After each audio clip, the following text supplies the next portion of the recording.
Hello नमस्कार साथियों, स्वागत है आप सभी का आपके अपने परिवार ड्रीम एग्जाम स्टडी प्लेटफॉर्म पर। दोस्तों, रख हौसला वो मंजर भी आएगा, प्यासे के पास चलकर समंदर भी आएगा, तो थक कर न बैठे मंजिल के मुसाफिर, मंजिल भी मिलेगी और मिलने का मजा भी आएगा। दोस्तों, डेली करंट अफेयर माफ करिएगा डेली जीके जीएस की इस क्लास पर आपका स्वागत है। दोस्तों, ये टेस्ट नंबर 2 होने वाला है। इस टेस्ट में दोस्तों हम कुल मिलाकर के कितने क्वेश्चंस को करने वाले हैं? कुल मिलाकर के दोस्तों हम 50 क्वेश्चंस को करने वाले हैं, जो दोस्तों एसएससी के और रेलवे एनटीपीसी के जो प्रीवियस ईयर क्वेश्चन हैं उनको हम करने वाले हैं। और ये सभी क्वेश्चन दोस्तों 2024 की जो एसएससी की परीक्षाएं हुई हैं वो उनमें से संबंधित हैं। यदि दोस्तों आप आरआरबी, एनटीपीसी, ग्रुप डी या दोस्तों एसएससी एग्जाम्स की तैयारी कर रहे हैं तो ये टेस्ट आपके लिए अति महत्वपूर्ण होने वाला है। तो चलिए दोस्तों टेस्ट को शुरू करते हैं।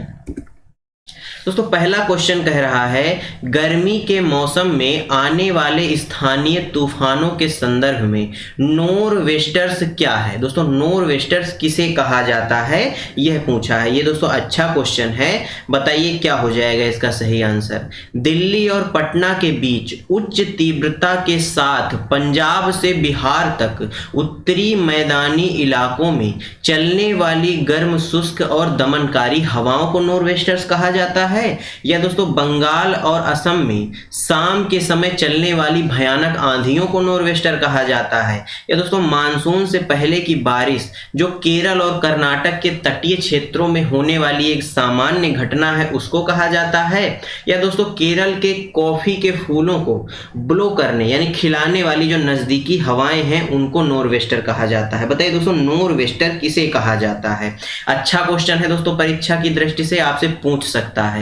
दोस्तों, जो नॉरवेस्टर होता है वह दोस्तों होता है बंगाल और असम में शाम के समय जो चलने वाली आंधियां होती हैं उन्हें दोस्तों हम नॉरवेस्टर के नाम से जानते हैं। किस नाम से जानते हैं? नॉरवेस्टर के नाम से जानते हैं। ऑप्शन बी क्या हो जाएगा इस क्वेश्चन का? एकदम राइट आंसर हो जाएगा। क्वेश्चन नंबर दोस्तों 2, भारत के सर्वोच्च न्यायालय के क्षेत्राधिकार के संबंध में निम्नलिखित में से कौन सा कथन सत्य है या सही है? मूल क्षेत्राधिकार भारत सरकार और एक या अधिक राज्यों के बीच, या दोस्तों भारत सरकार और किसी राज्य या राज्यों और दूसरी तरफ एक या एक से अधिक राज्यों के बीच, या दो से अधिक राज्यों के बीच किसी भी विवाद तक विस्तृत है। तो देखिए इस ऑप्शन को आप समझिए, कितना भयंकर घुमाया हुआ है कि बच्चा देखकर ही डर जाए, इस सवाल को छोड़ दे। लेकिन दोस्तों आप पॉलिटी पढ़े होंगे, कोई इतना कठिन सवाल नहीं है। इसको देखिए बस सरल भाषा में इस ऑप्शन को आपको बताता हूं। मूल क्षेत्राधिकार भारत सरकार और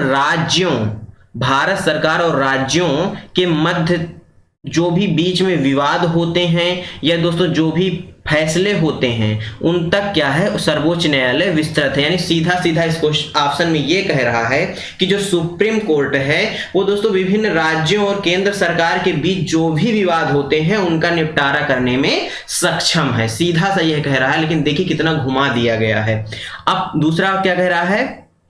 अपीलीय अधिकार क्षेत्र का विस्तार तब होता है जब संघ और कुछ राज्य विवाद के एक तरफ होते हैं और कुछ अन्य राज्य दूसरी तरफ होते हैं। संविधान के अनुच्छेद 129 और 142 के तहत सर्वोच्च न्यायालय में अदालत की अवमानना के लिए दंडित करने की शक्ति निहित है। अभी तक सर्वोच्च न्यायालय में अंतरराष्ट्रीय वाणिज्य मध्यस्थता शुरू नहीं की जा सकती है। बताइए इस क्वेश्चन का सही आंसर क्या होने वाला है?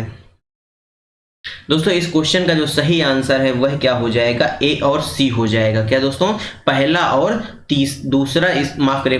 तीसरा इस क्वेश्चन के राइट आंसर हो जाएंगे, यानी ऑप्शन बी क्या हो जाएगा? करेक्ट आंसर हो जाएगा। क्वेश्चन नंबर 3, भारत के एक राजनीतिक दल के रूप में मान्यता प्राप्त करने के लिए आवश्यक शर्तों के संबंध में निम्नलिखित में से कौन से कथन सही हैं?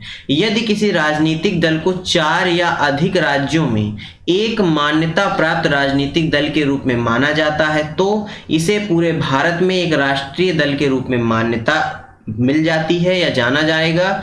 यदि किसी राजनीतिक दल को 4 से कम राज्यों में एक मान्यता प्राप्त राजनीतिक दल के रूप में माना जाता है तो इसे उस राज्य या राज्यों में एक राज्य दल के रूप में जाना जाएगा, जिसमें जिसमें जिनमें इसे मान्यता प्राप्त है।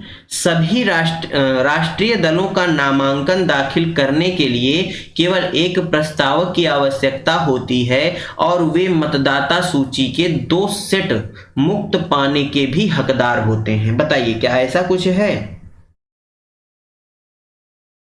तो दोस्तों बिल्कुल ये सभी बातें क्या हैं? सत्य हैं। किसी भी दोस्तों राजनीतिक दल को राजनीतिक दल के रूप में मान्यता प्राप्त करने के लिए, भारत का राजनीतिक दल के मान्यता प्राप्त करने के लिए इन तीनों शर्तों को पूरा करना होता है। क्या दोस्तों? इन तीनों शर्तों को पूरा करना होता है। यानी इस क्वेश्चन का सही आंसर ऑप्शन ए हो जाएगा। क्वेश्चन नंबर 4 दोस्तों, भारत सरकार में भारतीयों की भागीदारी का विस्तार करने के लिए यूनाइटेड किंगडम की संसद द्वारा पारित भारत सरकार अधिनियम 1919 के तहत राज्य परिषद में कितने सदस्य निर्वाचित और मनोनीत थे? बताइए। भारत सरकार में भारतीयों की भागीदारी को बढ़ाने के लिए दोस्तों यूनाइटेड किंगडम यानी दोस्तों अंग्रेजों ने संसद द्वारा जो भारत शासन अधिनियम 1919 पारित किया था, इसके तहत दोस्तों राज्य परिषद में कितने सदस्यों को निर्वाचित और मनोनीत किया गया था? तो दोस्तों 60 सदस्यों को, कितने सदस्यों को? 60 सदस्यों को निर्वाचित और मनोनीत किया गया था। यानी ऑप्शन ए क्या हो जाएगा?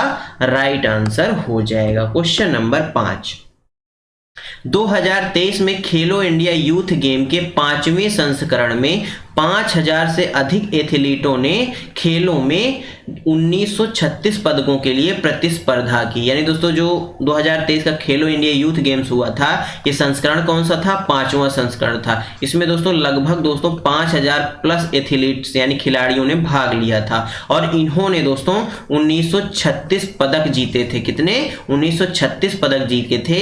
इन सभी ने दोस्तों कितने खेलों में भाग लिया? 26 खेलों में, 27 खेलों में, 24 खेलों में या 25 खेलों में? बताइए। तो दोस्तों इन सभी ने मिल करके कुल कितने खेलों में भाग लिया था? 27 खेलों में। कितने खेलों में? 27 खेलों में मिल करके इन्होंने भाग लिया था। ऑप्शन बी क्या हो जाएगा? इस क्वेश्चन का करेक्ट आंसर हो जाएगा। क्वेश्चन नंबर 6, प्रधानमंत्री रोजगार सृजन कार्यक्रम। क्या दोस्तों? प्रधानमंत्री रोजगार सृजन कार्यक्रम, जिसे दोस्तों PMEGP कहा जाता है, कब शुरू किया गया था? 2008 में, 2009 में, 2006 में या 2012 में? बताइए। प्रधानमंत्री रोजगार सृजन कार्यक्रम कब शुरू किया गया था? तो दोस्तों यह 2008 में शुरू किया गया था। कब किया गया था? 2008 में शुरू किया गया था। क्वेश्चन नंबर 7, एक यौगिक के IUPAC नाम में ... यौगिक से संबंधित सबसे लंबी कार्बन श्रृंखला में उपस्थित कार्बन परमाणुओं की कुल संख्या को दर्शाता है। बताइए। एक यौगिक के दोस्तों IUPAC नाम में जो यौगिक से संबंधित सबसे लंबी कार्बन की जो श्रृंखला होती है, उसमें जो कार्बन परमाणुओं की कुल संख्या होती है, उसको वह दोस्तों किस चीज को दर्शाता है? तो वह दोस्तों रूट को दर्शाता है। किसको दर्शाता है? रूट को दर्शाता है। किसको दर्शाता है दोस्तों? रूट को दर्शाता है। यानी ऑप्शन डी क्या हो जाएगा? राइट आंसर हो जाएगा। क्वेश्चन नंबर 8, 2023 में भारत सरकार की आर्थिक मामलों की कैबिनेट समिति CCEA के निर्णय के अनुसार धान, क्या दोस्तों? धान के लिए MSP पिछले सीजन की तुलना में ... प्रतिशत अधिक तय की गई थी। बताइए। दोस्तों धान आप सभी जानते होंगे, चावल जिससे निकलता है दोस्तों धान, उसके लिए दोस्तों MSP कितनी बढ़ाकर तय की गई थी 2023 में? पिछले वर्ष की तुलना में भारत सरकार की आर्थिक मामलों की कैबिनेट जो समिति होती है वह यह फैसला करती है।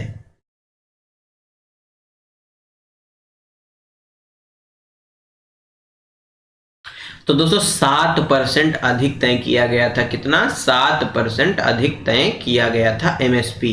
MSP तो आप सभी जानते हैं, मिनिमम सपोर्ट प्राइस, इसका फुल फॉर्म होता है, क्या होता है? Minimum support price. ये दोस्तों MSP इसलिए लाई जाती है, मान लीजिए टमाटर का उत्पादन ज्यादा हो गया। क्या हो गया? टमाटर का उत्पादन ज्यादा हो गया। मार्केट में मांग बहुत कम है मांग से, मार्केट में मान लीजिए मांग 2 किलो टमाटर की है, कितनी है 2 केजी टमाटर की मार्केट में मांग है, लेकिन उत्पादन कितना हो गया, उत्पादन मान लीजिए 5 केजी हो गया। तो दोस्तों इससे क्या होगा, टमाटर के दाम भी कम हो जाएंगे और जो दोस्तों बचा हुआ टमाटर होगा वो हमारे किसान भाई क्या करेंगे, उनका बर्बाद हो जाएगा। इस चीज से बचने के लिए सरकार ने क्या किया है, एमएसपी सिस्टम लागू किया है, यानी मिनिमम सपोर्ट प्राइस के तहत जो दोस्तों 3 केजी एक्स्ट्रा टमाटर है, यानी अधिक टमाटर है, उसको गवर्नमेंट खरीद लेगी एमएसपी पर। यह होता है एमएसपी। क्वेश्चन नंबर दोस्तों 10, माफ करिएगा 9, उपहार कर, संपत्ति कर आदि जैसे करों को किस प्रकार के कर कहा जाता है। यानी दोस्तों जो उपहार कर होता है और संपत्ति कर यानी जो टैक्स होता है, इन करों को क्या कहा जाता है। ये प्रत्यक्ष कर होते हैं, कागज रहित कर होते हैं, कागजी कर होते हैं या रिच कर होते हैं। बताइए इन करों को क्या कहा जाता है, ये कैसे कर होते हैं। तो दोस्तों यह कागजी टैक्स होते हैं। कैसे होते हैं, कागजी कर या टैक्स होते हैं। ऑप्शन सी करेक्ट आंसर हो जाएगा। बात की जाए दोस्तों जीएसटी की, किसकी, जीएसटी की, तो यह कैसा कर है दोस्तों, या टैक्स है, ये दोस्तों अप्रत्यक्ष कर है। कैसा है, अप्रत्यक्ष कर है और ये दोस्तों समवर्ती सूची पर लगा कर है। कौन सी सूची पर, समवर्ती सूची पर लगा हुआ टैक्स है। इस बात को भी आप नोट करिएगा। जीएसटी कब से लागू होता है दोस्तों, 1 जुलाई को। 1 जुलाई को जीएसटी डे मनाया जाता है। 1 जुलाई से लागू होता है। सन दोस्तों आप हमें बताएंगे कौन सा सन है, 2017 है, 2018 है, 2019 है या 2020 है, कमेंट बॉक्स में आप बताएंगे। इस क्वेश्चन का सही आंसर सी हो जाएगा।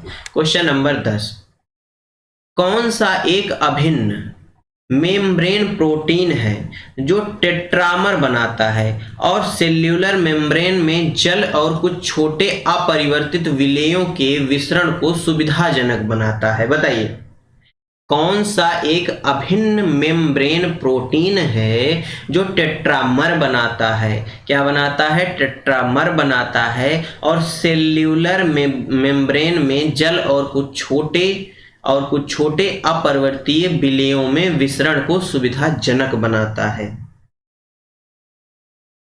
ट्रांसफेरिन है, म्यूकिन्स है, एक्वापोरिन्स है या दोस्तों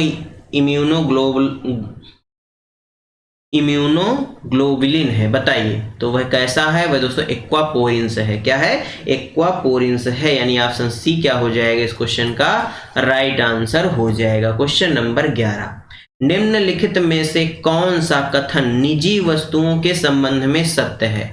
खपत में प्रतिद्वंद्विता, गैर बहिष्कृतता, ऋणात्मक सीमांत लागत। बताइए निम्नलिखित में से कौन सा कथन निजी वस्तुओं के संबंध में सत्य है। तो दोस्तों केवल एक सत्य है, यानी ऑप्शन डी राइट आंसर हो जाएगा। कथकली नृत्य के कलाकारों के लिए कितने प्रकार के श्रृंगार का उपयोग किया जाता है। इंपॉर्टेंट क्वेश्चन है दोस्तों, स्टार लगाइएगा इस क्वेश्चन में। 11, 9, 5 या 7। बताइए कथकली नृत्य के कलाकारों के लिए कितने प्रकार के श्रृंगार का उपयोग किया जाता है। तो दोस्तों 5 प्रकार के श्रृंगारों का उपयोग किया जाता है। कितने, 5 प्रकार के। ऑप्शन सी करेक्ट आंसर हो जाएगा। क्वेश्चन नंबर 13, डाल्टन के अनुसार निम्नांकित में से कौन सी आकृति फास्फोरस तत्व का निरूपण करती है। ए, सी, डी, बी। बताइए कौन सी इनमें से आकृति है जो दोस्तों फास्फोरस तत्व का निरूपण करती है, यानी कुल मिला के फास्फोरस का आपसे आकार पूछा हुआ है। बताइए दोस्तों इस क्वेश्चन का सही आंसर।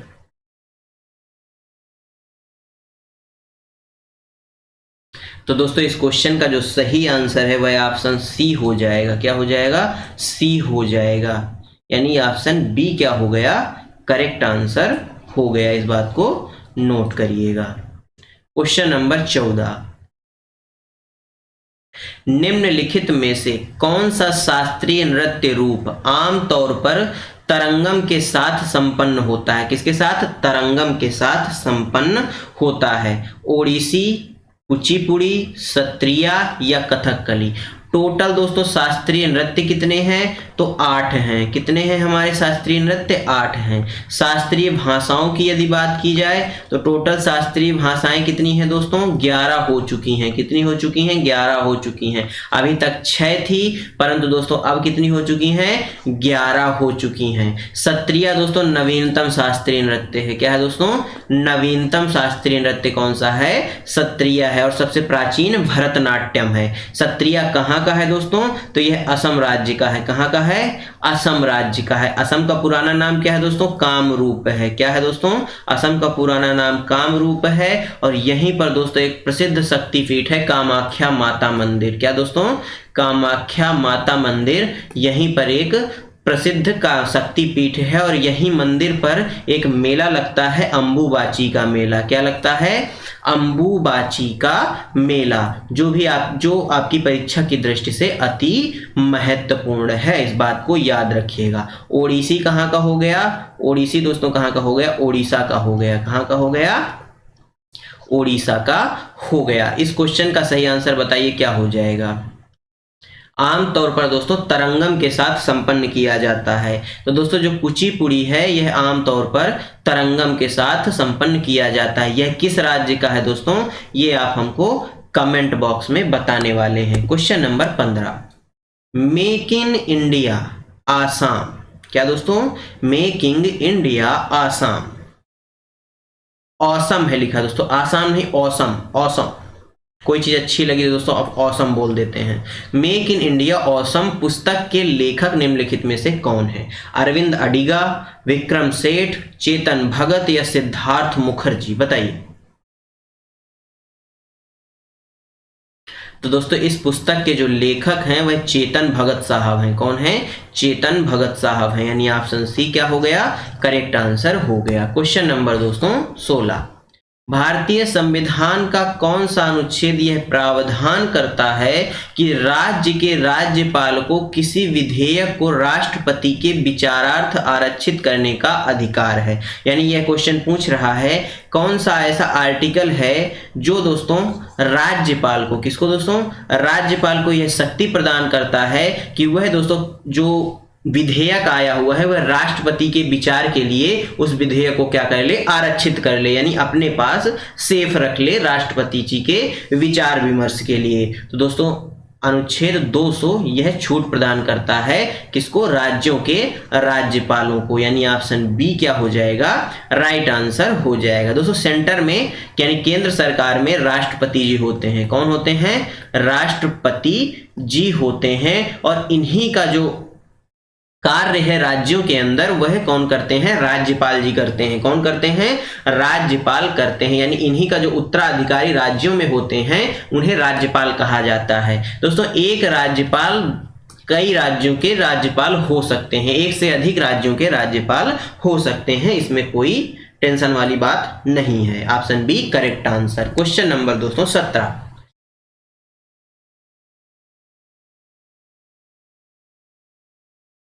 आधुनिक ओलंपिक में पहली बार महिलाओं ने किस वर्ष भाग लिया था? ये दोस्तों इंपॉर्टेंट क्वेश्चन है।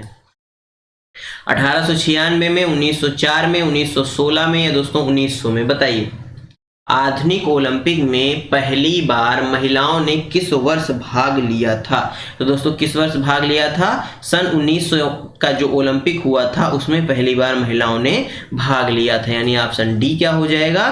एकदम राइट आंसर हो जाएगा। क्वेश्चन नंबर 18 कह रहा है भारत की जनगणना 2011 के अनुसार देश की जनसंख्या में अन्य धर्मों और मतों का कितना प्रतिशत हिस्सा है? क्या दोस्तों? अन्य धर्मों और मतों का कितने प्रतिशत हिस्सा है? 0.7, 1.7, 0.6 या 2.3? बताइए। तो दोस्तों कितने प्रतिशत हिस्सा है? Option A 0.7%। क्वेश्चन नंबर 19, 2021 में पद्म श्री से के प्राप्तकर्ता राधे श्याम बारले निम्नलिखित में से किस नृत्य शैली के प्रतिपादक हैं? कर्मा, पाली, पंथी या दीवारी? बताइए। कर्मा नृत्य कहाँ का है दोस्तों? झारखंड का है। कहाँ का है? झारखंड का है, यह बात याद रखिएगा। दोस्तों जो राधे श्याम बारले हैं यह पंथी नृत्य के प्रतिपादक हैं। किसके?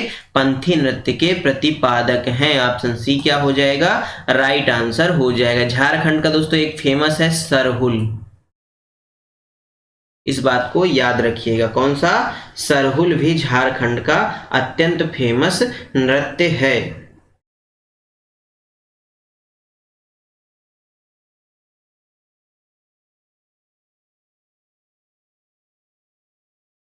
क्वेश्चन नंबर 20,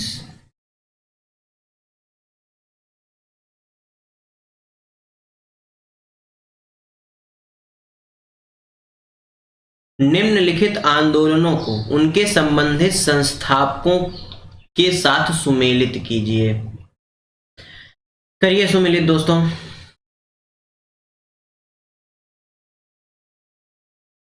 फरायजी आंदोलन का संबंध किससे है?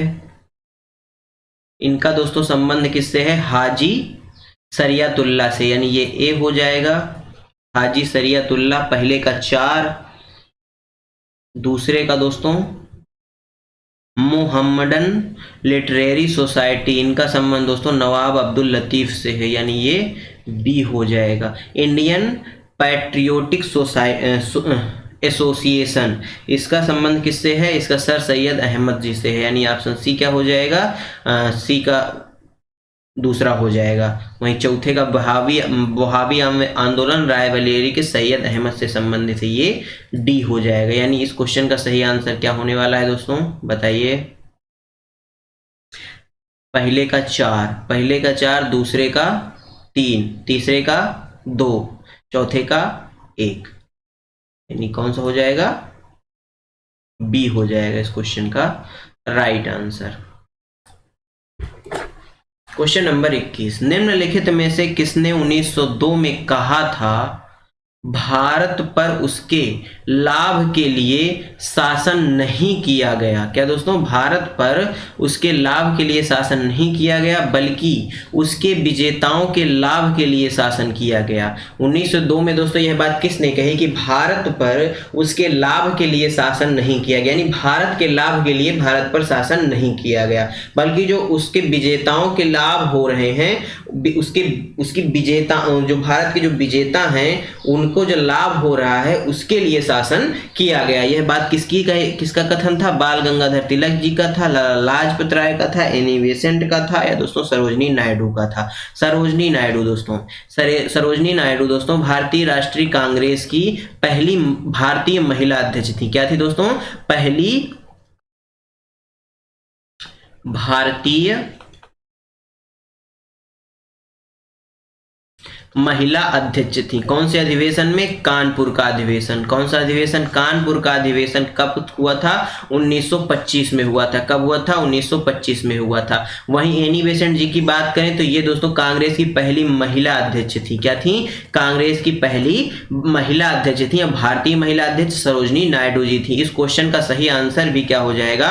ऑप्शन सी हो जाएगा, एनी बेसेंट। दोस्तों लाठी लगने से किसकी मृत्यु हुई थी? तो लाला लाजपत राय जी की मृत्यु हुई थी। यह क्वेश्चन भी कई बार पूछ लेता है। क्वेश्चन नंबर दोस्तों 22,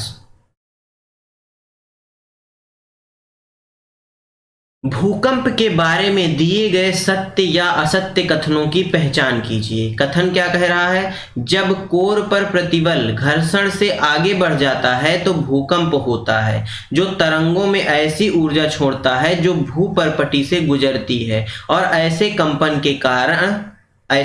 का कारण बनती हैं, जिसे हम महसूस करते हैं। कथन 2 कह रहा है भूकंप की पूर्व पहचान तब तक नहीं की जा सकती जब तक कि उसे क्षेत्र में बड़ा भूकंप न आ जाए। बताइए क्या ऐसा है?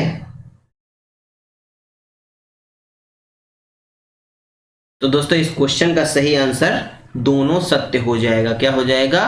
कथन 1 और कथन 2 दोनों ही क्या है? सत्य है। क्वेश्चन नंबर 23, भारतीय विमानपत्तन प्राधिकरण 2022 के अनुसार 2022 तक की स्थिति के अनुसार भारत में अंतरराष्ट्रीय हवाई अड्डों की कुल संख्या कितनी है? दोस्तों 2022 के डाटा इसमें पूछा है, 16, 17, 13 या 14? बताइए।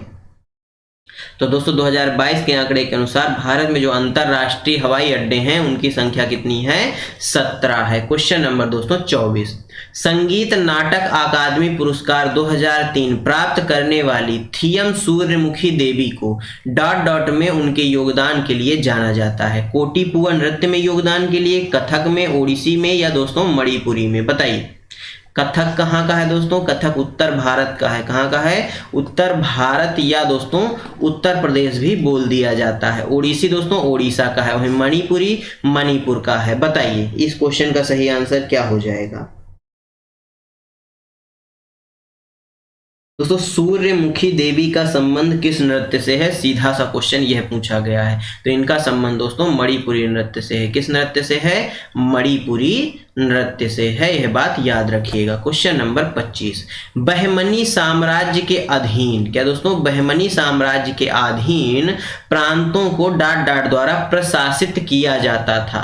किसके द्वारा दोस्तों प्रशासित किया जाता था? अमीर के द्वारा, अफाकी के द्वारा, खलीसा के द्वारा, या तरफदार के द्वारा? बताइए। जो बहमनी साम्राज्य के अधीन प्रांत थे उनको किसके द्वारा प्रशासित किया जाता था, यानी उन प्रांतों पर किसका प्रशासन था? तो दोस्तों किसका था? तरफदार का था। किसका था दोस्तों? तरफदार का था। यानी ऑप्शन डी क्या हो जाएगा इस क्वेश्चन का? राइट आंसर हो जाएगा। क्वेश्चन नंबर 26, भारतीय संविधान के किस अनुच्छेद में उल्लेख है कि जहां एक ही व्यक्ति को 2 या 2 से अधिक राज्यों के राज्यपाल के रूप में नियुक्त किया जाता है उसे देय परिलब्धियों और भत्ते उन राज्यों के बीच आवंटित किए जाएंगे? बताइए।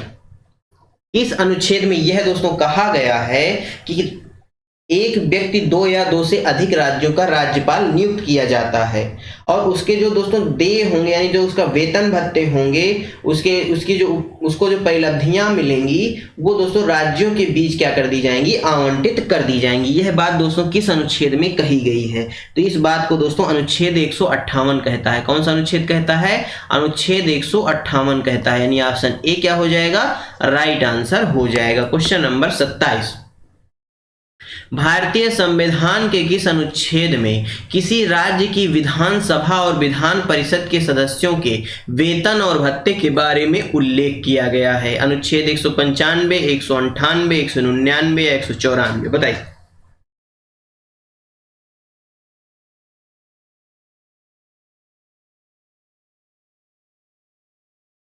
किस अनुच्छेद में दोस्तों विधानसभा और विधान परिषद के जो सदस्य हैं उनके वेतन भत्तों के बारे में उल्लेख किया गया है? तो इस बात का उल्लेख दोस्तों अनुच्छेद 195 में मिलता है। किसमें मिलता है? अनुच्छेद 195 में मिलता है। क्वेश्चन नंबर 28, भारतीय संविधान के किस अनुच्छेद में राज्यसभा के सभापति और उपसभापति और लोकसभा के अध्यक्ष और उपाध्यक्ष के वेतन और भत्तों का उल्लेख मिलता है? अनुच्छेद 92, अनुच्छेद 94, अनुच्छेद 97, अनुच्छेद 95? बताइए।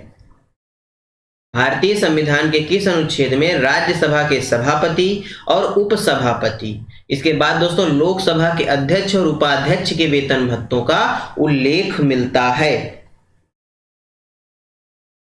दोस्तों अनुच्छेद 97 में इन सभी बातों का उल्लेख प्राप्त होता है। क्वेश्चन नंबर 29, भारत में स्वयं सहायता समूह सहबद्धता कार्यक्रम, जिसको दोस्तों क्या बोला जाता है? जिसको बोला जाता है SHGBLP, किस वर्ष से शुरू हुआ था? स्वयं सहायता समूह बैंक संबद्धता कार्यक्रम, इसकी शुरुआत किस वर्ष में हुई थी? तो 1992 में हुई थी। कब हुई थी दोस्तों? 1992 में इसकी शुरुआत हुई थी। यानी ऑप्शन डी क्या हो जाए, माफ करिएगा, ऑप्शन ए क्या हो जाएगा? राइट आंसर हो जाएगा। क्वेश्चन नंबर 30, लिबेरो, क्या दोस्तों? लिबेरो शब्द का प्रयोग डॉट डॉट में किया जाता है? बास्केटबॉल, बैडमिंटन, वॉलीबॉल या स्नूकर में? बताइए। लिबेरो शब्द का प्रयोग किस खेल में किया जाता है?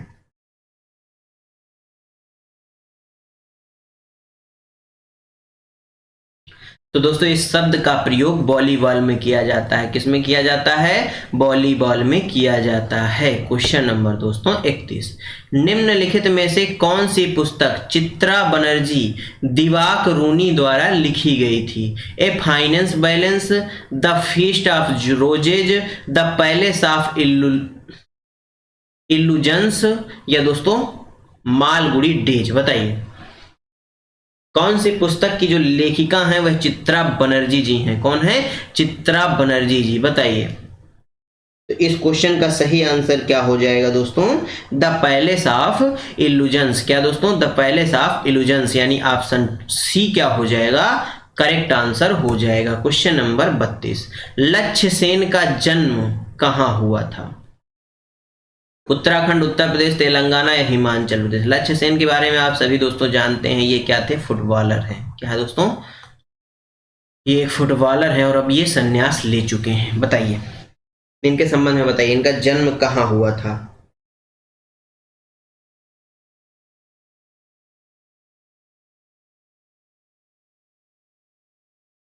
बताइए दोस्तों।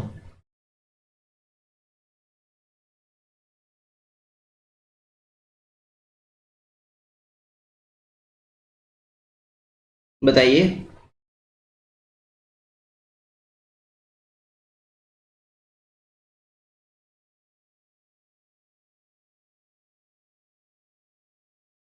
दोस्तों, थोड़ा सा सुधार करिएगा, ये फुटबॉलर नहीं थे, बैडमिंटन के खिलाड़ी थे। किसके खिलाड़ी थे?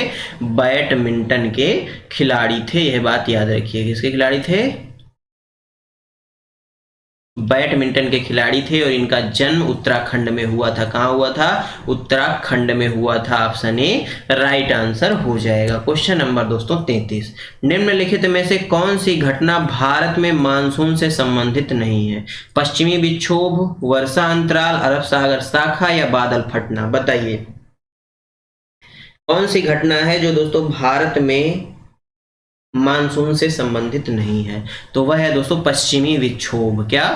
पश्चिमी विक्षोभ। ऑप्शन ए क्या हो गया?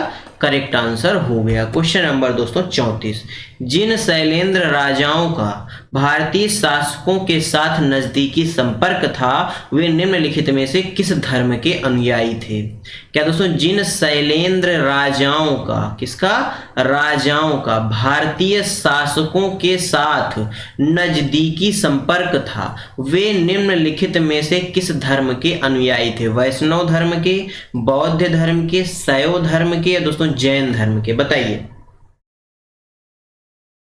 तो दोस्तों वे सभी राजाओं का जो धर्म था वह बौद्ध धर्म था, वह सभी बौद्ध धर्म के अनुयायी थे। ऑप्शन बी करेक्ट आंसर हो जाएगा। क्वेश्चन नंबर 35, बास्केटबॉल में जब एक रेफरी यह निर्धारित करने के लिए गेंद को सेंटर सर्कल में ऊपर फेंकता है कि किस टीम को गेंद प्राप्त होती है, उसे क्या कहा जाता है? हुक बॉल, जंप बॉल, डंक बॉल, हाई बॉल? बताइए। बास्केटबॉल का दोस्तों जो खेल होता है उसमें रेफरी बॉल को ऊपर फेंकता है। क्यों फेंकता है? ताकि निर्धारित हो सके कि गेंद जो है किस टीम के पास जाएगी, यानी सबसे पहले कौन सी टीम गेम को शुरू करेगी। जिसके पास जाहिर सी बात है बॉल पहुंचेगी वही सबसे पहले गेम शुरू करेगी। एक प्रकार से टॉस भी आप इसको बोल सकते हैं। तो इस प्रक्रिया को दोस्तों जंप बॉल कहा जाता है। क्या कहा जाता है? जंप बॉल कहा जाता है। ऑप्शन बी राइट आंसर हो जाएगा। नेक्स्ट क्वेश्चन, अटल बिहारी वाजपेयी पर्वतारोहण और संबद्ध खेल संस्थान कहाँ स्थित है? कौन सा दोस्तों? अटल बिहारी वाजपेयी पर्वतारोहण और संबद्ध खेल संस्थान कहाँ स्थित है? इंपॉर्टेंट क्वेश्चन है। दार्जिलिंग पश्चिम बंगाल में, मनाली हिमाचल प्रदेश, पहलगाम जम्मू और कश्मीर, उत्तरकाशी उत्तराखंड? तो दोस्तों यह मनाली हिमाचल प्रदेश में स्थित है। कहाँ? मनाली हिमाचल प्रदेश में। ऑप्शन बी राइट आंसर हो जाएगा। क्वेश्चन नंबर दोस्तों 37, दोज प्राइज ठाकुर गर्ल्स। क्या दोस्तों? दोज प्राइज ठाकुर गर्ल्स पुस्तक की लेखिका निम्नलिखित में से कौन है? प्रीति सेनाय, अनुजा चौहान, प्रतिभा रॉय या दोस्तों अनीता नायर? बताइए।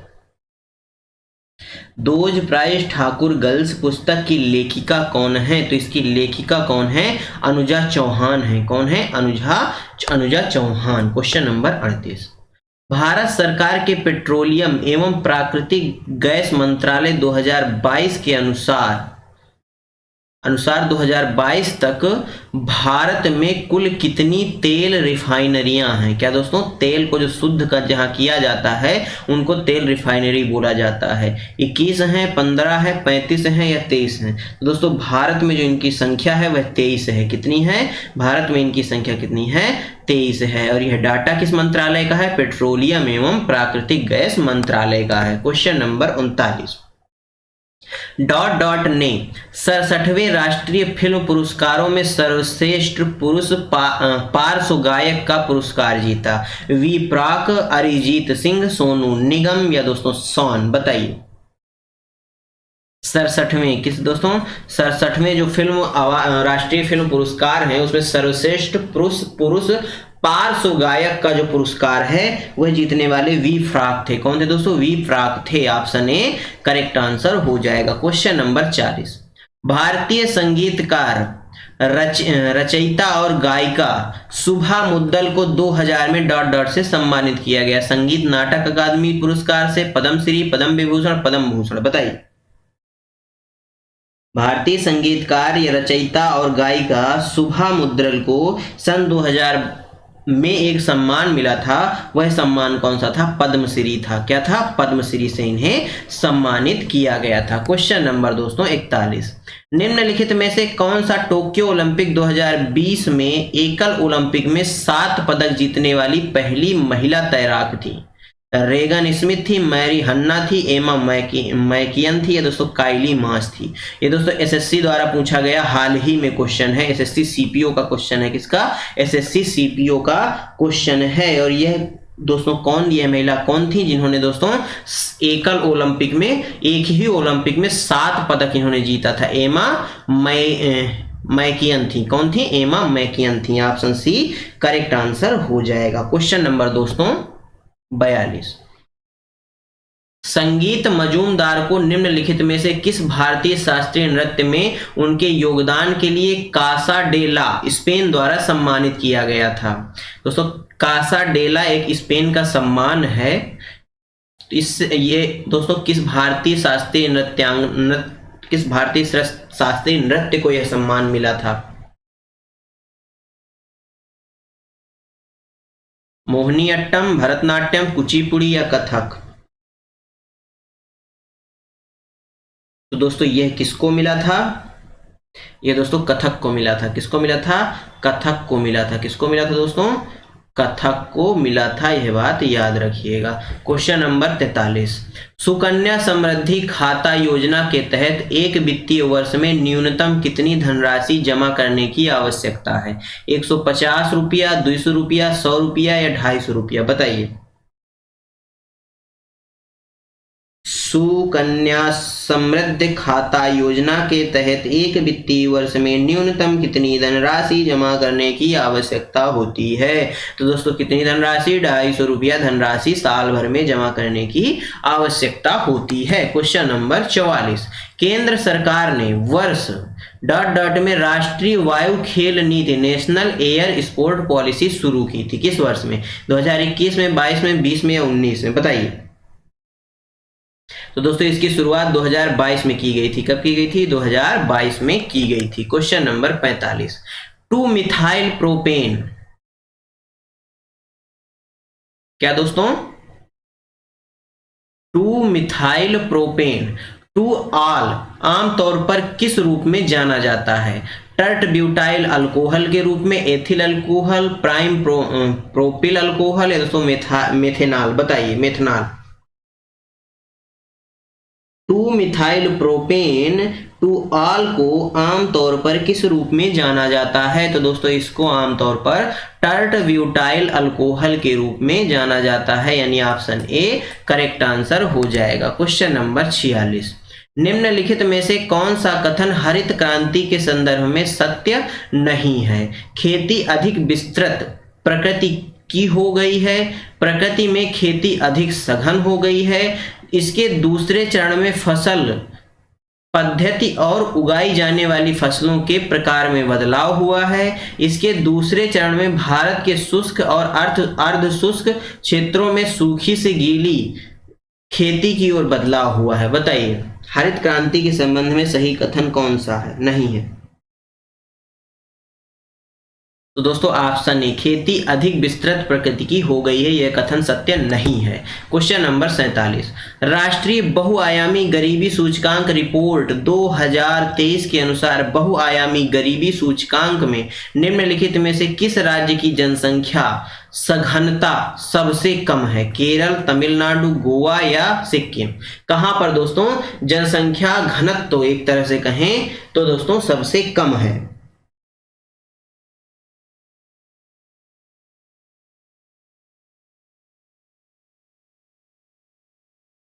2023 की दोस्तों बहुआयामी गरीबी सूचकांक रिपोर्ट के अनुसार केरल में दोस्तों सबसे क्या है दोस्तों सबसे कम जनसंख्या सघनता है गरीबी वाला दोस्तों सूचकांक में।